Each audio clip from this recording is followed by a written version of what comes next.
I want to begin this video by providing a little disclaimer for folks who may watch it in the future. I'm about to show you how I roast chicken and root vegetables. I'll be showing you a chicken carcass, as well as how I prepare it for the oven, and then what it looks like when it's finished cooking. I'll also be showing you how to prepare root vegetables from the cellar for roasting. The process for the vegetables is the same whether you end up roasting a chicken atop them or not. The root vegetables by themselves are good and can be enjoyed prepared this way if you're vegetarian or vegan. However, if the sight of a chicken carcass bothers you, I recommend you stop watching this video. Now, our family loves a good roast chicken and root vegetable dinner. It's been a while since I had meat birds on the farm, and when I first tried it, the only thing on the market was Cornish cross. If you've paid attention to the foodie movement and read books by people like Michael Pollan, you likely have heard of the Cornish cross. They're the standard meat industry meat bird. They've been manipulated and pushed well beyond the limit of what science should be about. These birds grow so quickly to market weight that they cannot move for the final 2 weeks of their short lives. I thought, after researching meat bird production, I could get those and just raise them in a different, better way than the industry, out on grass, enjoying the sunshine and scratching at the earth. But I've come to the conclusion that it cannot be done like that. These birds are so industrialized that they don't know how to act like chickens any longer. Basically, they're the result of the biggest problem with humanity. The fact that we've forgotten that just because we could does not mean we should. It's been several years since I raised meat birds. I was very disturbed by the Cornish cross, and there really wasn't another choice at the time. Then, not long before I ended my commercial farming venture, I learned about new breeds like the French Ranger and others. At the time, I was selling vegetables at farmers markets, and I learned of this development from a fellow vendor. He and his wife were raising the Rangers. I began trading with him each week, a certain amount of vegetables for a whole bird. That was a great way of doing things, but I'm no longer at farmers markets, and I can't trade like that. Since I grow so much of my own food, I don't frequent farmers markets as a customer as often as I might otherwise. So, I think I'm going to try raising meat birds again this coming summer. Both of the kids love fresh chicken right from the oven. So do Emily and I. But that's a story for another day.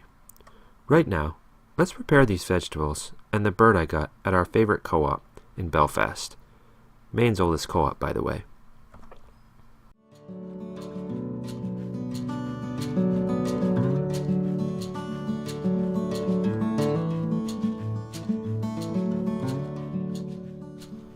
One thing you learn pretty quickly when you start to grow your own food is that it doesn't look the way food does in the grocery store. It isn't all shaped the same, sized the same, or in any way uniform, even throughout the same piece. Likely, you wondered how they create such homogeneity. Many authors and filmmakers have delved into the subjects of hybrids, genetic modification, and the standardization in the food industry over the last 100 years. But that's only a fraction of the story. A lot of food, perfectly edible food, gets wasted because it doesn't fit a grocery chain's standards for things like size, color, and shape, none of which makes any difference to the flavor or nutrient density of a fruit or vegetable.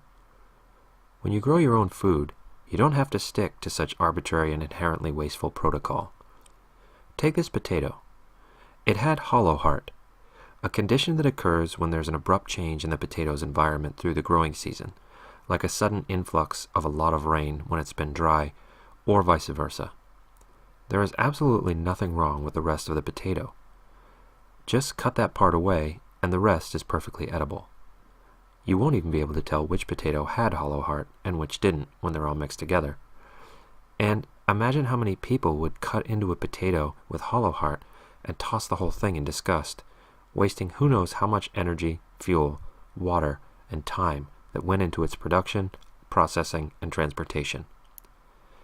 The earth cannot afford that level of avarice, and a homesteader certainly can't. Space and time are at a premium on our homestead, and I'm not wasting anything I don't have to.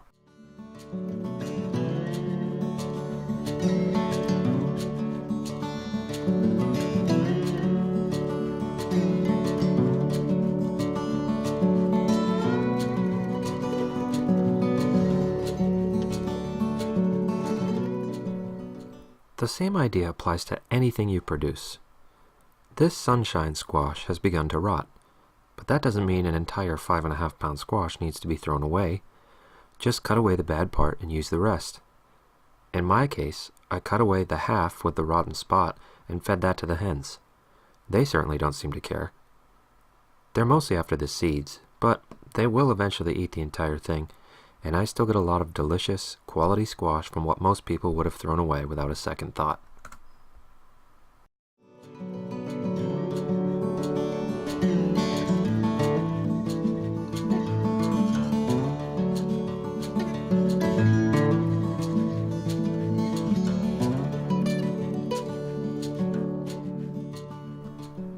Roasted vegetables is a broad brush. In this case, I'm using potatoes, carrots, and squash. When I have other things, I use those, like beets, leeks, and turnips. Basically whatever you've got. One thing you want to be conscious of, though, is that different vegetables take different lengths of time to cook, and you can increase that variability if you don't take size of piece into account. I make my squash pieces bigger than anything else. My carrots are generally the smallest thing in there. The hope is that everything cooks evenly, and you don't have some things that are still hard, or not fully cooked, and on the other end of the spectrum, things that have been cooked so long that they have no structure at all. When I've got everything chopped, I add olive oil and mix with my hands or a spatula, usually a little of both.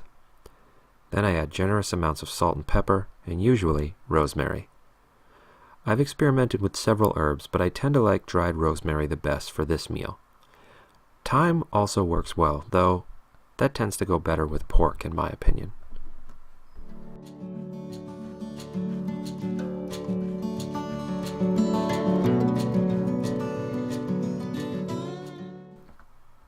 Now for the chicken.